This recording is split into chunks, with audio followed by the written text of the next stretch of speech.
Hello my dear students, welcome to this YouTube channel once again. আজকে আমি একটা দারুণ ইন্টারেস্টিং বিষয় নিয়ে আলোচনা করব, ক্যারিয়ার কাউন্সেলিং। যারা ক্লাস 12-এ পড়ছো তাদের জন্য এই ভিডিওটা প্রয়োজন, যারা 11-এ উঠেছো তাদের জন্য প্রয়োজন, এবং যারা নতুন করে অ্যাডমিশন নেবে 12 যারা পাস করেছো তাদের জন্য ইম্পর্টেন্ট। এবং নিশ্চয়ই বর্তমান বাজারে দেখতে পাচ্ছ বিভিন্ন ইউটিউবের দুনিয়ায় তোমাদেরকে ইঞ্জিনিয়ার এবং ডাক্তার এই দুটোর মধ্যে আবদ্ধ করে রেখেছে। এর বাইরেও যে একটা দুনিয়া আছে সেই দুনিয়াটা তোমাদের সামনে রাখা হচ্ছে না, যার ফলে অনেকের ইন্টারেস্ট থাকলেও তোমরা বঞ্চিত হচ্ছে বলে আমার মনে হয়। তাই জন্য আমি একটু ডিফারেন্ট টাইপসের যে প্রফেশন রয়েছে, মূলত ডাক্তার এবং ইঞ্জিনিয়ার বাদ দিয়ে যে সমস্ত ছেলেমেয়েরা জেনারেল লাইনে পড়তে চায় কিন্তু ভালো ইনস্টিটিউশন থেকে জেনারেল লাইন বলতে basic science, physics, chemistry, mathematics, biology, এই বেসিক সায়েন্স নিয়ে যাদের ইন্টারেস্ট আছে। এবং তোমরা অনেক সময় কি করো, এই আইআইটি, এনআইটি, এইমস, এই যে ইনস্টিটিউশনগুলো আছে এই ইনস্টিটিউশনগুলোর প্রতি আকৃষ্ট হয়ে অনেক সময় বলে যে আমরা বিটেক পড়বো বা আমরা মেডিকেল পড়বো। কিন্তু তোমরা কি জানো যে এই সমস্ত ইনস্টিটিউশনগুলোতে বেসিক সায়েন্সেরও কোর্স করানো হয়, বিএসএমএস কোর্স করানো হয়। আইআইটি রয়েছে, আইজার রয়েছে, নাইজার রয়েছে, প্রচুর ইনস্টিটিউশন আছে। আমি তোমাদের কাজ বলবো যে তোমরা যদি ভবিষ্যতে সায়েন্টিস্ট হতে চাও, রিসার্চার হতে চাও, অ্যাসিস্ট্যান্ট প্রফেসর হতে চাও বা টিচার হতে চাও, তাহলে তোমাদেরকে কিভাবে পড়াশোনা করতে হবে। বা তোমরা যদি ওই সমস্ত ভালো ভালো ইনস্টিটিউশনগুলো থেকে যদি রিসার্চ করার পরে যদি তোমরা বিভিন্ন কোম্পানিতে হাই প্যাকেজের রিসার্চ এবং ডেভেলপমেন্ট সেকশনের জব নিতে চাও, তোমরা কিন্তু এটা শুনলে একটু অবাকই হবে যে যেই অ্যাডভান্সে যারা একদম প্রথম দিকে র্যাঙ্ক করে, অর্থাৎ টপ 100-এ যারা থাকে, তারা কিন্তু এই সমস্ত অনেক ভালো ভালো ইনস্টিটিউশন থেকে বেসিক সায়েন্সই পড়ে, অর্থাৎ এই ফিজিক্স, কেমিস্ট্রি, ম্যাথ, বায়ো এই সাবজেক্টগুলো নিয়ে পড়ে। এবং তারাই ভবিষ্যতে বড় বড় কোম্পানির আর&ডি সেকশনে, রিসার্চ এবং ডেভেলপমেন্ট সেকশনে কাজ করে। তার মানে হচ্ছে যে ইঞ্জিনিয়াররা তার আন্ডারে কাজ করে। যে সমস্ত বিটেক ইঞ্জিনিয়াররা আইআইটি থেকে পড়াশোনা করে তারা কিন্তু ওই রিসার্চ এবং ডেভেলপমেন্ট সেকশনে যে সায়েন্টিস্টরা বসে থাকে তাদের আন্ডারে কাজ করে, তাদের ইনস্ট্রাকশনে কাজ করে, এবং তাদের হাই প্যাকেজ স্যালারি হয়ে থাকে। তো দেখো, আজকে আমি তোমাদেরকে বলবো যে তোমাদের আরও একটা কিন্তু কেরিয়ার অপশন আছে একই পড়াশোনায়। তোমরা যে পড়াশোনাতে যেই মেনের জন্য প্রিপারেশন নিচ্ছ, যেই অ্যাডভান্সের জন্য প্রিপারেশন নিচ্ছ, বা তোমরা মেডিকেলের জন্য, নেটের জন্য প্রিপারেশন নিচ্ছ, সেই একই প্রিপারেশনের তোমাদের কাছে কিন্তু আরও অনেক অপশান আছে, যে অপশানগুলো সাধারণত তোমাদেরকে বলা হয় না। আজকে আমি সেই সেই পাথগুলো তোমাদেরকে আমি একটু দেখাতে চাইবো ইন শর্ট, যে তোমরা কিভাবে সেই সমস্ত ইনস্টিটিউশনগুলোতে যেতে পারবে। ওকে, আজকে বেসিক্যালি আমি ওভারঅল সমস্ত বিষয়টা নিয়ে বলবো। তারপর যদি তোমাদের কোনো পার্টিকুলার কোর্সের ব্যাপারে, পার্টিকুলার ইনস্টিটিউশনের ব্যাপারে কোয়ারি থাকে, তাহলে অবশ্যই তোমরা আমাকে কমেন্টে জানাবে, আমি তোমাদের বলবো। তা দেখো, আজকে আমি মূলত বলতে চাইছি, যারা তোমরা ক্লাস 12 পড়ছো, যারা তোমরা ক্লাস 12-এ পড়ছো, ঠিক আছে, তাদের কাছে নিশ্চয়ই এই পিসিএম, পিসিবি বা পিসিএমবি এই কম্বিনেশনগুলো রয়েছে। কারো আছে ফিজিক্স, কেমিস্ট্রি, ম্যাথ, কারো আছে ফিজিক্স, কেমিস্ট্রি, বায়োলজি, কারো আছে ফিজিক্স, কেমিস্ট্রি, ম্যাথ, বায়োলজি। এই কম্বিনেশনগুলো অনুযায়ী তোমরা কোথায় কোথায় ভর্তি হতে পারবে। প্রথমে দেখো, ফার্স্ট আছে আইআইএসসি। তোমরা জানো ব্যাঙ্গালোর আইআইএসসির নাম শুনেছো। IISER, Indian Institute of Science Education and Research. NISER, National Institute of Science Education and Research. CEBS, centre, এটা হচ্ছে centre of excellence of basic science. IAT, IISER aptitude টেস্টের মাধ্যমে হয়। এইগুলোতে যেতে গেলে তোমাকে আইএটি এক্সাম দিতে হয়, আইজার এপটিটিউড টেস্ট, কেভিপিওয়াই এক্সাম দিতে পারো, যেই অ্যাডভান্স থেকেও নেয়। আবার নেক্সট বলে একটা পরীক্ষা আছে, ন্যাশনাল এন্ট্রান্স স্ক্রিনিং টেস্ট, এখান থেকেও নেয়। তেমনি তোমরা আইআইটিস থেকে বা এনআইটি থেকে তোমরা বিটেক করতে পারো ইঞ্জিনিয়ারিং ফিজিক্সে। তোমরা ইলেকট্রিক্যাল, ইলেকট্রনিক্স বা এই সমস্ত না নিয়ে যদি কারো বেসিক সায়েন্সের উপর ইন্টারেস্ট থাকে, ইঞ্জিনিয়ারিং ফিজিক্সে বিটেক করতে পারো, যেটা কিন্তু যেই অ্যাডভান্স বা যেই মেন দিয়ে হওয়া যায়। নেক্সট হচ্ছে যেটা সবাই বেশিরভাগ স্টুডেন্ট করে, সেটা হচ্ছে বিভিন্ন ইউনিভার্সিটি, যেমন Delhi University, Banaras Hindu University, Jadavpur University, Presidency University, Calcutta University. এছাড়াও আরও আমাদের রাজ্যে যে বিভিন্ন ইউনিভার্সিটি রয়েছে, সেই আদার ইউনিভার্সিটি থেকে আমরা অথবা ডাইরেক্ট অ্যাডমিশন হয় মার্কসের ভিত্তিতে, অথবা সিইউইটি ইউনিভার্সিটি যে এন্ট্রান্স টেস্ট হয়, কমন ইউনিভার্সিটি এন্ট্রান্স টেস্ট, সেখান থেকেও কিন্তু অ্যাডমিশন নিতে পারো। তো বুঝতেই পারছো, এইভাবে কিন্তু তোমরা অ্যাডমিশন নিতে পারবে। এইবারে দেখো, তোমাদের কি কি ডিগ্রি অফার করা হয় এখানে। তোমাদের কি, আমি ধীরে ধীরে সব বলবো কি কেরিয়ার অপরচুনিটি রয়েছে, কি কি ডিগ্রি অফার করা হয় এখানে। দেখো, প্রথম হচ্ছে সিম্পল বিএসসি, যেটা তোমরা অতি পরিচিত, যেটা হচ্ছে যেখানে ফিজিক্স, কেমিস্ট্রি, ম্যাথমেটিক্স, বায়োলজি এইসব থাকবে। যে কোনো একটা সাবজেক্টে তুমি বিএসসি অনার্স করতে পারো, তারপর এমএসসি করতে পারো, পিএইচডি করতে পারো, যেটা most of the students, average students যেটা করে থাকে, most of the average students যেটা করে থাকে, ঠিক আছে। কিন্তু দেখো, যদি তুমি আইআইটি যেমন ধরো আইআইএসসি বা আইআইটি মাদ্রাস, আইআইটি কানপুর, এই সমস্ত যে ইনস্টিটিউশনগুলো রয়েছে তারা কিন্তু বিএস কোর্স করে, এটা রিসার্চ ওরিয়েন্টেড কোর্স। আবার একটা কোর্স হয় বিএসএমএস, এটা হচ্ছে ইন্টিগ্রেটেড কোর্স, মানে তোমার বিএসসি এবং এমএসসি একসাথে হবে। এটা আইজার্স করায়, নাইজার করায় এবং সিবিএস করায়, central for excellence of basic science in Mumbai. Integrated 5 ইয়ারের কোর্স হয়। এছাড়া তো বিটেক রয়েছে ইঞ্জিনিয়ারিং ফিজিক্সে, যেটা আমি একটু বললাম, অথবা ম্যাটেরিয়াল সায়েন্সে তোমরা পড়তে পারো, যেটা থেকে পরবর্তী ক্ষেত্রে কিন্তু ক্যান মুভ টু ফিজিক্স। তাহলে দেখো তোমাদের কিন্তু চোখের আড়ালে বা চোখের সামনে একটা পর্দা রেখে দেওয়া হয়েছে যে বেসিক সায়েন্স নিয়ে যদি তোমরা পড়ো, অর্থাৎ তোমরা যদি ফিজিক্স কেমিস্ট্রি ম্যাথ বায়োলজি সাবজেক্টগুলো নিয়ে ইন্ডিভিজুয়ালি পড়ো, তাহলে তোমরা টিচার হতে ছাড়া আর অন্য কিছু হতে পারবে না। এবং যেহেতু পশ্চিমবঙ্গে এখন স্কুল সার্ভিস কমিশনের পরীক্ষা হয় না, কাজে তোমরা জবলেস হয়ে যাবে, অথবা তোমরা টিউশন পড়াবে, হেলে ফেলে করে ঘুরে বেড়াবে। এই যে একটা ধারণা তোমাদের সামনে প্রেজেন্ট করা হচ্ছে, এটা খুবই ভয়ানক, এবং এর ফলে ভবিষ্যতে পশ্চিমবঙ্গে ভালো টিচার পাওয়া যাবে না, ভালো প্রফেসর পাওয়া যাবে না, ভালো রিসার্চার পাওয়া যাবে না। তোমাদের সবাইকে একই দিকে দৌড় করানোর চেষ্টা করা হচ্ছে, ইঞ্জিনিয়ারিং এবং মেডিকেল। আজকে আমি তোমাদের সামনে রাখবো যে কত কিছু করা যায় শুধুমাত্র কেউ যদি বেসিক সায়েন্সের উপরে ভালো করে পড়াশোনা করতে চায়। আমার অনেক স্টুডেন্টস, পুরানো স্টুডেন্টস যারা নাইজারে রয়েছে, আইআইএসসিতে রয়েছে, আমি তাদের সঙ্গে কথা বলি, বুঝতে পারি তারা আমার কাছে পড়েছে এক সময়, আজকে তারা ওখানে প্রতিষ্ঠিত, মানে ওখানে পড়াশোনা করছে, ভালো স্কলারশিপ পায়, ভবিষ্যতে প্রতিষ্ঠিতও হবে। দেখো, প্রতিষ্ঠিত হওয়া বর্তমান দিনে এমন একটা সিচুয়েশনের মধ্য দিয়ে আমরা যাচ্ছি ভারতবর্ষের এই পপুলেশনে, যে তুমি কিন্তু, তোমার কাছে এমন কোনো কোর্স নেই যে কোর্সটা পড়লেই তুমি চাকরি পাবে, এরকম কোনো কোর্স নেই। যারা পড়েছে তুমি বিশ্বাস করো, তুমি তাদেরকে জিজ্ঞেস করো, যারা এমবিবিএস এর ফাইনাল ইয়ারে রয়েছে, যারা বিটেক জেই অ্যাডভান্স থেকে ফাইনাল ইয়ারে রয়েছে, খুব কম পার্সেন্টেজ স্টুডেন্টস যারা খুব ভালো ভালো জব পায়, এবং সেগুলো হাইলাইটেড হয় চারদিকে, বিভিন্ন কোচিং সেন্টার হাইলাইট করে তোমাদেরকে কিন্তু ভেড়ার পালের মতো সেদিকে নিয়ে যাওয়ার চেষ্টা করে। কাজেই কিন্তু তোমাদেরকে তোমার তোমার ক্যারিয়ার নিয়ে খুব সিরিয়াস হতে হবে। লোকজন ইউটিউবে বা বিভিন্ন যে সমস্ত কোচিং ইনস্টিটিউশন রয়েছে, তারা কি করছে, নিজেদের ফায়দার জন্যে সমস্ত স্টুডেন্টকে একই দিকে দৌড় করানোর চেষ্টা করছে। তোমরা কিন্তু খুব ভালোভাবে পদক্ষেপ রাখার চেষ্টা করবে, এবং এই সময়টা তোমাদের জন্য অত্যন্ত একটা ক্রুশিয়াল সময়। কাজেই আমি একটু ডিফারেন্ট ভিডিও তোমাদেরকে এই জন্য দেওয়ার চেষ্টা করলাম, যে যদি আমার এই ভিডিওটা দেখে তোমাদের অন্তর্নিহিত কোনো ইচ্ছা রিসার্চ করার বা একটা সাবজেক্টকে ভালোবেসে সেই সাবজেক্টটা পড়ার থাকে, তাহলে সেটা মরে যেন না যায়।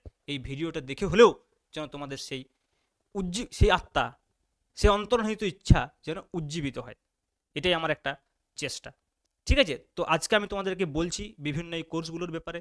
আমি ইন ফিউচার এই বিভিন্ন ইনস্টিটিউশনে কী করে অ্যাডমিশন নেওয়া যায়, সেখানে কি কি পড়া যায়, সেই পড়াশোনা করে ভবিষ্যতে কী কী চাকরি পেতে পারে, আজকে এটা আমি একটা ইনশর্টে সব বিষয়গুলোকে বলেছি, ইন্ডিভিজুয়ালও বলবো। এবং এখানে কিন্তু সিট সংখ্যা একদমই কম নয়, প্রচুর সিট সংখ্যা রয়েছে। এবং ইনফ্যাক্ট তুমি শুধু ইন্ডিয়াতে নয়, বাইরে যেও কিন্তু কাজ করতে পারবে। ঠিক আছে, তাহলে দেখো, তাহলে এখানে হলো আমাদের বিএসএমএস কোর্সগুলো। এবং হায়ার স্টাডির ক্ষেত্রে কী সুবিধা রয়েছে, এমএসসি করতে পারবে, এমটেক করতে পারে, ইন্টিগ্রেটেড পিএইচডি করতে পারবে, আইআইটি থেকে, আইআইএসসি থেকে, TIFR, Tata Institute of Fundamental Research, IISER, এই সমস্ত জায়গা থেকে করতে পারবে। ডাইরেক্ট পিএইচডি করতে পারবে ফিজিক্স, কেমিস্ট্রি, ম্যাথ, বায়োলজি, এই সমস্ত ইনস্টিটিউশন থেকে। তোমরা ইন্ডাস্ট্রিতে, আমি যেটা অ্যাকচুয়ালি রিসার্চ অ্যান্ড ডেভেলপমেন্ট সেকশনে, ডাটা সায়েন্স, বুঝতে পারছো এই মুহূর্তে ডাটা সায়েন্সের কি গুরুত্বপূর্ণ, AI, artificial ইন্টেলিজেন্সি, quantum computing, finance, এগুলো কিন্তু ভবিষ্যতে এগুলোর প্রচণ্ড ডিমান্ড বাড়বে এই জিনিসগুলোর। ঠিক আছে, তাছাড়া গভর্নমেন্ট জব তো রয়েছে, ইসরো রয়েছে, আমাদের ডিআরডিও রয়েছে, বার্ক রয়েছে, তাছাড়া ইউপিএসসি তো কমন, এটা ফিজিক্সের ক্ষেত্রে যে শুধু হবে তা নয়, যে কোনো পরীক্ষা দিয়ে ইউপিএসসি দেওয়া যায়। কিন্তু বেসিক্যালি যেটা ফিজিক্স, কেমিস্ট্রি বা ম্যাথামেটিক্স এর মতো সাবজেক্ট পড়ে যে জায়গাগুলোতে যাওয়া যায়, ইসরো, ডিআরডিও, বার্ক, এই সমস্ত জায়গায় যাওয়া যায়। এছাড়া একাডেমিক এ তো রয়েছে, প্রফেসর হতে পারবে, রিসার্চার সায়েন্টিস্ট হতে পারবে, পোস্টডক করতে পারবে বাইরে গিয়ে, সিম্পল টিচার হতে পারবে। ঠিক আছে, তো এগুলো তো রয়েছে। তো টিচারের কথাটা আমি যখন বলছি, অনেক ওয়েস্ট বেঙ্গল এসএসসির কথা মনে হয়, আসলে আমরা ভুলে যাই আমরা হচ্ছে সিটিজেন অফ ইন্ডিয়া। কাজেই শুধুমাত্র এসএসসির উপরে যে তোমাকে টিচার হওয়ার জন্য ভরসা করে বসে থাকতে হবে তা কিন্তু নয়। এবং সেন্ট্রাল গভর্নমেন্টে তুমি যে কোনো স্কুলে চাকরি পেতে পারো। সেন্ট্রাল গভর্নমেন্টের কেন্দ্রীয় বিদ্যালয় রয়েছে, নবোদয়, আমি নিজে কেন্দ্রীয় বিদ্যালয়ের টিচার, এবং এই সমস্ত স্কুলগুলোতে স্যালারি কিন্তু আমাদের ওইখান থেকে অনেক ভালো, মানে তুমি ধরতে পারো ডবলের থেকেও বেশি। তাহলে বুঝতেই পারছো যে আমরা যে জিনিসটাকে ধরে আমরা এই পড়াশোনাটা থেকে বিচ্যুত থাকার চেষ্টা করছি, সেটা কিন্তু আমরা অত্যন্ত ভুল করছি। একজন এমবিবিএস ডাক্তার বেরোনোর পর সে যদি সরকারি চাকরি করে, সে যা বেতন পায় আমাদের পশ্চিমবঙ্গে বসে, as a central government employee কেন্দ্রীয় বিদ্যালয়ে আমি তার থেকে বেশি স্যালারি পাই। আমি এটা তোমাদেরকে এই জন্য বলছি না যে আমি বেশি স্যালারি পাই, এই জন্য আমি বলছি না, আমি তোমাদের একটু বোঝানোর চেষ্টা করছি যে মানুষ এখনো পর্যন্ত কোন জায়গায় পড়ে রয়েছে এই দুনিয়ায়, যেখানে তোমার ইন্টারনেটের মাধ্যমে সমস্ত কিছু দেখা যায়, সমস্ত কিছু স্যালারি বলো, তোমার জব অপরচুনিটি বলো, সমস্ত কিছু দেখা যায়, তবুও এখনও তোমরা কেন এই ইঞ্জিনিয়ার এবং মেডিকেলের উপরেই শুধু ডিপেন্ডেন্ট হবে? আমি এইটা বলতে চাইছি। আমিও এই ফেজটার মধ্যে গেছি এসএসসি পরীক্ষা না হওয়ার জন্যে, কিন্তু ঠিক যদি তোমার মধ্যে ট্যালেন্ট থাকে, তুমি যদি পড়াশোনায় ভালো হও, ঠিক কোনো না কোনোভাবে তোমার রাস্তা তুমি খুঁজে বের করে নিয়ে আসবে। সিট সংখ্যা কম থাকে, কম্পিটিশন আছে সব জায়গায়, কিন্তু পাওয়া যাবে না এমন কোনো ব্যাপার নয়। তাহলে আমি আজকে এখানে দাঁড়িয়ে থাকতাম না। অল ইন্ডিয়াতে 50-50টা সিট ছিল, তার মধ্যেও কিন্তু বেরিয়ে এসেছি। তাহলে বুঝতেই পারছো, আমি এটা আমার সাকসেসটাকে জাহির করার জন্য বলছি না, আমি রিয়েলিটিটাকে বোঝানোর জন্য তোমাদের কাছে আমি বলার চেষ্টা করছি বিষয়টাকে, যে স্কুল টিচার মানে কিন্তু শুধুমাত্র আমাদের পশ্চিমবঙ্গের স্কুল টিচার, এই ধারণাটা কিন্তু ভুল। কেন্দ্রীয় বিদ্যালয়, নবোদয় বিদ্যালয়, ইএমআরএস প্রচুর স্কুল রয়েছে সেন্ট্রাল গভর্নমেন্টের, সেন্ট্রাল গভর্নমেন্ট পে কমিশন অনুযায়ী চলে, যার স্যালারি ওয়েস্ট বেঙ্গলে আমাদের যা স্যালারি তার দ্বিগুণেরও বেশি, অথচ লোকজনের আনঅ্যাওয়ারনেসের জন্যে তারা ভুল পথ চুজ করে। আমি শুধু টিচিং জব কারা করে জানো তো? যারা হচ্ছে যে এই প্রফেশনের, এই যে আমি নিজের টিচার তাও আমি বলছি এই কথাটা, এই যে প্রফেশনগুলো, এই যে আমি কোর্সগুলো বলছি, এই কোর্সগুলো করে যারা বেরিয়ে যায় তারা নয়, যারা একদম অ্যাভারেজ লেভেলের স্টুডেন্ট, যারা একদম অ্যাভারেজ লেভেলের স্টুডেন্ট, অ্যাভারেজ পড়াশোনা করে, তারা টিচার হয় সায়েন্স থেকে। ফিজিক্স, কেমিস্ট্রি, ম্যাথ, বায়োলজি পড়ে যারা বেসিক সায়েন্স পড়ে টিচার হয়, তোমাকে আমি একটা কথা বলছি, তারা সবচাইতে লোয়েস্ট লেভেলে। এইগুলোর যে হাইয়েস্ট জব, সে হাইয়েস্ট জব তো রিসার্চ আর R&D সেকশনের, সেই হাইয়েস্ট জব তো পোস্ট ডক্টরেট করা বিদেশে গিয়ে, সেই হাইয়েস্ট জব তো আমাদের বিভিন্ন কলেজের অ্যাসিস্ট্যান্ট প্রফেসর হওয়া, IITর অ্যাসিস্ট্যান্ট প্রফেসর হওয়া, NITর অ্যাসিস্ট্যান্ট প্রফেসর হিসেবে যোগদান করা। তাহলে তুমি বুঝতে পারছো আমি কি বলতে চাইছি? এবং অনেকে UPSC IAS এইসব করে পাগল হয়ে যাচ্ছে। আরে বাবা, একজন যে ইউপিএসসি দিয়ে একজন IAS অফিসারের স্টার্টিং স্যালারি জানো কত? লেভেল 10 স্টার্টিং স্যালারি হয় তার স্যালারি আর আমার স্যালারি সমান একজন টিচারের। লোক এগুলো জানেই না, লোক ভাবে যে আমি এখানে যে করাপশন করবো তাই আমি UPSC চাই, IAS চাই। এই যুগে আর ওই করাপশন ভুলে যাও, ওই পশ্চিমবঙ্গে সম্ভব। এখন সব কিছু ডিজিটালাইজেশন হওয়ার পরে এই করাপশন ধীরে ধীরে জিরো হতে চলেছে।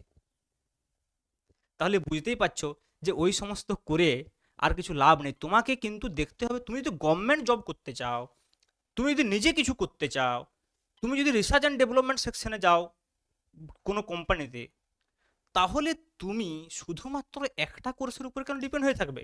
শুধু বিটেক বা শুধু MBBS? হ্যাঁ, তোমার যদি সত্যিকারের ডাক্তারি হওয়ার জন্যে প্যাশনেট থাকে, মনের মধ্যে একটা প্যাশন থাকে যে আমি ডাক্তার হব, ডাক্তার প্রফেশনটাকে তুমি ভালোবাসো, সেটা আলাদা কথা। কিন্তু তুমি ভালোবাসো ফিজিক্স পড়তে, কিন্তু তুমি বাধ্য হচ্ছ ডাক্তার হতে। তুমি ভালোবাসো কেমিস্ট্রি পড়তে, তুমি বাধ্য হচ্ছ বিটেক নিতে। That is wrong. তোমাকে বোঝানো হচ্ছে যে এইদিকে কেরিয়ার নেই, এইদিকে কেরিয়ার আছে। That is wrong. আমি এই বিষয়টা বলতে চাইছি, কেরিয়ার কিন্তু এই দিকেও আছে, খুব ভালো কেরিয়ার আছে, সেই ডেডিকেশন তোমাকে রাখতে হবে যেমন তুমি ওইখানে ডেডিকেশন রাখছো। ঠিক আছে, নেক্সট দেখো আমি কেরিয়ার অপরচুনিটিটা বলি। দেখো কি কি রয়েছে। আমি বলেছি এখানে পাথওয়ে, কোর্সের নাম বলেছি, ইনস্টিটিউশন বলেছি, অ্যাডমিশন এক্সাম বলছি, আর ফিউচার অপরচুনিটি বলছি। তাহলে তুমি পরিষ্কার বুঝতে পারবে। দেখো ব্যাপারটা কি, যেমন ধরো পিওর সায়েন্স নিয়ে যদি তুমি পড়াশোনা করো, তুমি সিম্পল BSc করতে পারো ফিজিক্স, কেমিস্ট্রি, ম্যাথ, বায়োলজি দিয়ে, এই ধরনের ইনস্টিটিউশন থেকে। DU যেটা সবচাইতে সিম্পল আমি বলছি, সবচাইতে অ্যাভারেজ স্টুডেন্ট যেটা করে, আমার মতো অ্যাভারেজ স্টুডেন্টরা যেটা করে, সেটা কি করে? DU, BHU, Jadavpur, Presidency, CU etcetera থেকে কি করে? BSc অনার্স করে। CUT, ইউনিভার্সিটি এক্সাম, এই সমস্ত এডমিশন পরীক্ষার মাধ্যমে ভর্তি হয়, পরবর্তী ক্ষেত্রে MSc, PhD, research, teaching job, government জবের ক্ষেত্রে যেতে পারে। এটা আমি অ্যাভারেজ বলছি, মোস্ট অফ দ্য স্টুডেন্ট যেটা করে, এটাও কিন্তু খারাপ নয়। এইখানে পাঁচ পর্যন্ত অনেকেই পৌঁছে আজ প্রফেসর হয়ে বসে আছে, পোস্ট ডক্টরেট করছে বিভিন্ন বিদেশে গিয়ে। নেক্সট দেখো আমি কি বলছি, রিসার্চ ওরিয়েন্টেড প্রোগ্রাম, যেটা আমি একটু আগে বলছিলাম BS, যেটা IIT থেকে, এটা সব এইখান থেকে আরো মানে যত নিচের দিকে আমরা যাচ্ছি, দেখো এগুলো অত্যন্ত ভ্যালুয়েবল কোর্স। এই কোর্সটা তো তোমরা দেখে থাকো সাধারণত, এইটা জেনারেল, সাধারণত most of the student, most of the parents general line বলতে এইটা বুঝে, কিন্তু এই দিকগুলো বুঝে না। আমি বলছি BS রিসার্চ ওরিয়েন্টেড কোথায় কোথায় করানো হয়? IISc তে করানো হয়। আইআইটি মাদ্রাসে হয়, আইআইটি কানপুরে হয়। কোন পরীক্ষার সাহায্যে নেয়? জেই অ্যাডভান্স কেভিপিআই পরীক্ষার সাহায্যে তুমি চান্স পেতে পারো। কি করা যায়? এমএসসি পিএইচডি করা যায়, রিসার্চ করা যায়, কোয়ান্টাম কম্পিউটার ডেটা সায়েন্সের উপরে করা যায়। এগুলোর কি ডিমান্ড আসছে ইন ফিউচার তুমি ভাবতে পারছো না। নেক্সট দেখো ইন্টিগ্রেটেড সায়েন্স, বিএসএমএস, এটা একটু আগে বলছি, একসঙ্গে যদি করো ইন্টিগ্রেটেড এমএসসি, তুমি আইজার, নাইজার, সিইবিএস থেকে করতে পারো। এই সমস্ত পরীক্ষাগুলোর মধ্যে IIT, next, JEE advance, research করতে পারবে, হায়ার স্টাডিজে টিচিং ইন্ডাস্ট্রিতে যেতে পারবে। তুমি অ্যাপ্লাইড সায়েন্স এবং ইঞ্জিনিয়ারিং যদি করো, যেটা আমি একটু বলছিলাম, যদি ইঞ্জিনিয়ারিং, ফিজিক্স বা ম্যাটেরিয়াল সায়েন্স নিয়ে পড়ো আইআইটি, এনআইটি থেকে, তুমি জেই অ্যাডভান্স, জেই মেন দিয়ে যেতে পারবে। রিসার্চ অ্যান্ড ডেভেলপমেন্ট সেকশনে ভবিষ্যতে পিএইচডি করতে পারবে ফিজিক্সে, কম্পিউটার, কোয়ান্টাম কম্পিউটিংয়ের উপরে, এআই ইন্ডাস্ট্রিতে তুমি কাজ করতে পারবে। নেক্সট দেখো প্রাইভেট ইনস্টিটিউশন, এটা আমি বাদিয়ে দিচ্ছি, ছেড়ে দাও প্রাইভেট ইনস্টিটিউশনের কথা, আমি গভর্নমেন্ট ইনস্টিটিউশনের কথাই বলছি। আমি আবার বলি, যারা সিম্পল এই পাথটাতে যায় তারাও কিন্তু অনেক ভালো ভালো জায়গায় পৌঁছাচ্ছে। এইগুলো পড়লে তো কথাই নয়, এগুলো পড়লে তো কথাই নয়, সিম্পল পাথটাতে যারা যাচ্ছে তারাই অনেক ভালো ভালো করছে, ভালো ভালো জায়গায় পৌঁছাচ্ছে। কি বলছো তুমি? অ্যাওয়ারনেসই নেই মানুষের মধ্যে, শুধু ডাক্তার ইঞ্জিনিয়ার করে করে তোমাদেরকে পাগল করছে। আমি বলছি না ডাক্তার ইঞ্জিনিয়ার হওয়াটা খারাপ, ডাক্তার ইঞ্জিনিয়ারও হও, ডাক্তার ইঞ্জিনিয়ারও হও তোমার যদি প্যাশন থাকে ডাক্তার হওয়ার। আমি বিটেকে নিজে ভর্তি হয়েছিলাম, ছেড়ে করে আমি ফিজিক্স অনার্স পড়েছি। আমি একটা সেমিস্টার বিটেকের পরীক্ষা দিয়েছিলাম, তার রেজাল্ট আছে আমার কাছে, তারপর আমি বিটেক ছেড়ে চলে এসে ফিজিক্স অনার্সে ভর্তি নিয়ে পড়াশোনা করেছি। আমি প্রতিষ্ঠিত আছি, কোনো সমস্যা হয়নি। আমি চাকরি পাওয়ার আগে 10 বছর টিউশন পড়িয়েছি, প্রচুর স্টুডেন্ট পড়াতাম। এখন অনলাইনে পড়াচ্ছি, টিউশন পড়াই না, অনলাইনে ফ্রি পড়াচ্ছি, প্যাশন আমার পড়ানো। কি সমস্যা আছে? কোনো সমস্যা নেই, সঠিক ওয়েতে যেতে হবে। দেখো career opportunity after science graduation, graduation করার পর তুমি কি করতে পারো? হায়ার স্টাডিতে MSc, PhD in physics, chemistry, biomaths, কি কি হতে পারে? প্রফেসর, রিসার্চার, সায়েন্টিস্ট, কোথায় কোথায়? IISc, IIT, DRDO, ISRO, NASA, CERN. MTech করতে পারো ন্যানো সায়েন্সে, আমার এমএসসিতে ন্যানো সায়েন্স ছিল, ডেটা সায়েন্স, এআই নিতে পারো। কি করতে পারো? রিসার্চ অ্যান্ড ডেভেলপমেন্ট সেকশনে সেমিকন্ডাক্টরে এআই, কোয়ান্টাম কম্পিউটিং, রোবোটিক্সের উপর কাজ করতে পারবে। পিএইচডি ইন অ্যাস্ট্রোনমি, অ্যাস্ট্রোফিজিক্স করো তুমি, স্পেস সায়েন্টিস্ট হতে পারবে, ইসরো, নাসা, আইইউসিএ, টিআইএফআরএ। এমবিএ করতে পারো আফটার বিএসসি, যদি তোমার মনে হয় না আমি বিজনেসে যাবো, সেটাও করতে পারো, ডিফারেন্ট পাথ। গভর্নমেন্ট এক্সাম তো রয়েছে, ইউপিএসসি, ইসরো, বার্ক, ডিআরডিও, ইউপিএসসি। প্রাইভেট ইন্ডাস্ট্রি তো রয়েছে, গুগল, আইবিএম, ইন্টেলের মতো কোম্পানিতে তুমি কাজ করতে পারবে as a data scientist, AI, quantum computing হিসাবে। তুমি যদি ভেবে থাকো শুধুমাত্র বিটেক পড়লেই ভালো ভালো জায়গায় পৌঁছানো যায়, তাহলে খুব ভুল ভাবছো, বা তোমাকে যদি কেউ সব বোঝাচ্ছে তারা মূর্খের জগতে বাস করে, তারা মূর্খের জগতে বাস করে। লোকজন ডাক্তারি পড়ে হরবড় হচ্ছে চারদিকে। এখন তো ডাক্তারি পড়ার পরেও অনেকে টিউশন পড়াচ্ছে। টিউশন পড়ানোটা একটা এমন একটা বিষয়, তোমাদেরকে আমি বলি, দেখো টিউশন মানুষ দুরকম ভাবে পড়ায়। কেউ মজবুরিতে পড়ায় কিছু না পেলে, আর কেউ শখে পড়ায়, প্যাশন। দুটোর মধ্যে কিন্তু পার্থক্য আছে। অনেকে বিটেক করে, আইআইটি থেকে বিটেক করার পরেও টিউশন পড়াচ্ছে, কোচিং পড়াচ্ছে। কেন পড়াচ্ছে? প্যাশন। যদিও যেই মেন অ্যাডভান্সের ক্ষেত্রে বা 11-12 ক্ষেত্রে পড়াচ্ছে বলে তোমরা হয়তো অতটা পার্থক্য বুঝতে পারছো না, কিন্তু একজন এমএসসি করে স্টুডেন্ট, একজন ফিজিক্সে যদি এমএসসি করা স্টুডেন্ট হয়, একটা ফিজিক্সে যদি এমএসসি করা স্টুডেন্ট হয়, দুজনে যদি ইকুয়াল ট্যালেন্টেড হয়, যে এমএসসি করে পড়াচ্ছে আর যে বিটেক করে পড়াচ্ছে, দুজনের মধ্যে পড়ানোর ডিফারেন্স হয়ে যাবে, ডিফারেন্স হয়ে যাবে। তোমরা বুঝতে পারবে না, এজ এ স্টুডেন্ট বোঝা খুব মুশকিল, কিন্তু ডিফারেন্স হবে। যে অ্যাঙ্গেল অফ ভিউ থেকে দেখবে ফিজিক্সটাকে একজন এমএসসি করা ছেলে, সেই অ্যাঙ্গেল অফ ভিউ থেকে একজন বিটেক করা ছেলে দেখতে পারবে না ফিজিক্সটাকে, অসম্ভব। কি বলছি বুঝতে পারছো? তাহলে কিন্তু এরকম ভাবার কোনো কারণ নেই যে যারা এমএসসি বিএসসি করছে তারা ফ্যান না, যারা বিটেক করছে তারাই সব জানে, যারা এমবিবিএস করছে তারাই সব জানে। আর যদি তুমি তাড়াতাড়ি প্রতিষ্ঠিত হওয়ার কথা বলো, যে ডাক্তারি পড়েছে তাকে জিজ্ঞেস করো, সে বলে দেবে কত বছর সময় লাগে। 40 ছুঁই হয়ে যাবে, চাকরি পাবে না। তোমরা কি মনে করছো যেই যেই দোকান খুলে বসে যাবে তার কাছে খুদ্দার চলে যাবে? এত সহজ নয়, এত সহজ নয়। ও তো টিউশনি একজন পড়িয়ে কোটি কোটি টাকা ইনকাম করে নিচ্ছে। ফিজিক্সওয়ালা অলোক পান্ডে একজনই হবে, সবাইকে অলোক পান্ডে হবে? সেরকম তুমি হয়তো দেখছো একটা তোমার শহরে দেখছো যে একজন ডাক্তার কোটি কোটি টাকা ইনকাম করছে, তাহলে আমিও ডাক্তারি পড়ে কোটি কোটি টাকা ইনকাম করবো। 90% ডক্টর কি করছে দেখো, 90% ছেড়ে এমবিবিএস পড়ার পর কি করছে দেখো, 90% ছেলে বিটেক করার পর কি করছে দেখো। তার মানে আমি এটা বলতে চাইছি তোমাদের বিটেক এমবিবিএস পড়া চলবে না, আমি বলছি সবগুলো ইকুয়াল, অপরচুনিটি ইকুয়াল। বিটেক পড়ে ভালো জায়গায় যেতে পারো, বেকার থাকতে পারো। বিএসসি এমএসসি পিএইচডি করে খুব ভালো জায়গায় যেতে পারো, বেকার থাকতে পারো। এমবিবিএস করেও খুব ভালো জায়গায় যেতে পারো, বেকার থাকতে পারো। তাহলে আমার যেটা প্যাশন সেটাই পড়বো। যদি সম্ভাবনা সবেতেই সমান হয় তাহলে আমার যেটা প্যাশন আমি তো সেটাই করব। আমার পড়াতে ভালো লাগে আমি টিচিং প্রফেশনে যাব, আমার রিসার্চ করতে ভালো লাগে আমি সায়েন্টিস্ট হব, আমার ডিআরডিও ইসরোর মতো জায়গায় যে আমি স্পেস সায়েন্টিস্ট হতে পারবো, আমি সার্নে যেয়ে করে গবেষণা করতে পারি। আমার এত অপরচুনিটি আছে, ইন্টারন্যাশনাল অপরচুনিটি আমার সামনে। আমি কেন আমার যেটা পছন্দ নয় লোক বলছে বলে, তাড়াতাড়ি চাকরি পাওয়া যাবে তার লোভ দেখাচ্ছে বলে আমি চলে যাব, দিয়ে আমি সকাল থেকে সন্ধ্যা পর্যন্ত সেই সফটওয়্যার কোম্পানিতে কাজ করতে থাকবো? কি প্রয়োজন আছে? কোনো প্রয়োজন নেই। নিজে ভাবো যে তোমার কোনটা পছন্দ পড়তে। আমি দেখো বললাম কোনো জায়গায় কিন্তু অপরচুনিটির কোনো কম নেই, তুমি দেখতে পাচ্ছ না তাই তোমার মনে হচ্ছে, ঠিক আছে? কিন্তু মেন কথা হচ্ছে 11-12 ভালো করে পড়াশোনা করতে হবে। তোমরা বুঝতে পারছো পরীক্ষাগুলো কিন্তু একই, সেই যেই মেন, সেই যেই অ্যাডভান্স, বা বিভিন্ন যে নেক্সটের মতো পরীক্ষা বা আইআইটি এর মতো পরীক্ষা একটু আধটু প্যাটার্ন আলাদা হবে, কিন্তু সাবজেক্ট একই থাকবে রে বাবা, physics chemistry math, physics chemistry biology, physics chemistry math biology. কি চাপ আছে? বোঝা গেল ব্যাপারটা? আশা করি তোমরা একটু বুঝতে পারলে আজকে আমার কথাগুলো শুনে যে অপরচুনিটি আছে বিভিন্ন দিকেই। তোমরা সেভাবে পড়াশোনা করো। তোমাদের মেন কাজ এখন যারা 12 পাস করে গেছো তাদের ক্ষেত্রে একটু এই সময় ডিসিশন নেওয়া হবে খুব টাফ। কিন্তু যারা মনে করো 11-এ পড়ছো তাদের এখন কি উদ্দেশ্য হওয়া উচিত? তোমার তো কেরিয়ার নিয়ে অত চিন্তা করার প্রয়োজন, তুমি যখন 12 পাস করছো তো কেরিয়ার চুজ করতে পারবে না। তাহলে 12-এ দেখতে হবে আমি ম্যাক্সিমাম টু ম্যাক্সিমাম কী করে দিতে পারি 11-12 এই 2 বছরে। ম্যাক্সিমাম আমি যেই অ্যাডভান্স কোয়ালিফাই করতে পারি কিনা, আমি কেভিপিওয়াই কোয়ালিফাই করতে পারি কিনা, আমি নেক্সট কোয়ালিফাই করতে পারি কিনা, আমি আইআইটি কোয়ালিফাই করতে পারি কিনা, সেইটার চেষ্টা করতে হবে। নিশ্চয়ই আমার কথাগুলো বোঝা গেল? ঠিক আছে, আজকে এইটুকুই। আরও অন্য কোনো দিন পার্টিকুলার যদি কোনো একটা কোর্স নিয়ে তোমরা বলো যে সে ডিসকাস করুন এই কোর্সটাতে কী কী হয়, কী কী করা যায়, আমি করে দেবো। ওকে, আজকে এইটুকুই, থ্যাংক ইউ।